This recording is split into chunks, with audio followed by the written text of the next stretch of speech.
Hello and welcome to your daily dose of complete health with your local chiropractor, Dr. Patrick Hogg. Please like and subscribe for more videos. Good morning, this is your daily dose of complete health with your local chiropractor, Patrick Hogg, and I have a really stupid story to tell you. And there's a real good reason for the story.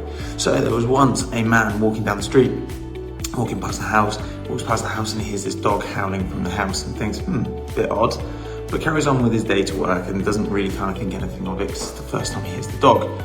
Walks past the next day, hears the same dog howling, thinks, bit weird. Okay, that's 2 days in a row. Goes to work, doesn't think anything of it.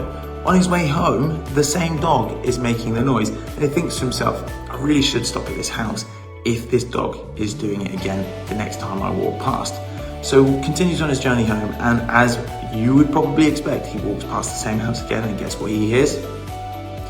The same dog. And so at this point, this guy's getting a little bit worried, a little bit concerned as to why the dog keeps howling. So knocks on the door, man answers the door very pleasantly and politely, asks him, oh, good day, sir, how can I help? And he goes, well, a bit weird, I've walked past your house about 4 or 5 times now, and every single time I walk past your house, all I hear is your dog howling. Just wonder if it's okay. Do we need to go and get it help? Do we need to take it to the vet? What is going on with your dog? Is it okay?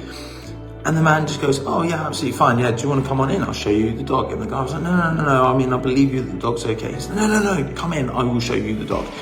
And so this guy reluctantly, because he wants to make sure that this dog is okay and this guy isn't just trying to fob him off, goes into this man's house and sees the dog sitting in the middle of the kitchen, howling, and looks at the dog. There's nothing really attached to the dog. There's nothing really that is of concern. It's not strapped or injured, or there's no wounds or anything that he can see. And he looks at the owner and goes, really, really weird.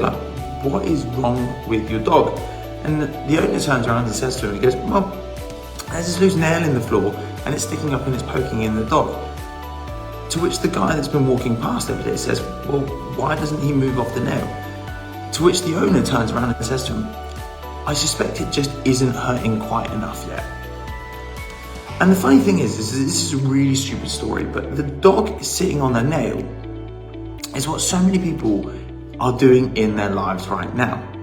Is we have not created enough pain in our life to actually take some action or change the thing that we're doing. Now, if you really think about it, have you got a friend who's got a stiffness in their back?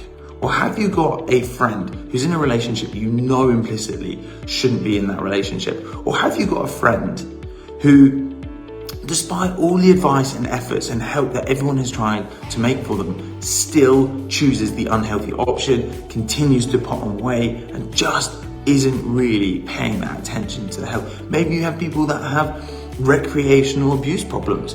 But the point is that in all of those circumstances, the pain of those situations hasn't got great enough to the point that they need to take action.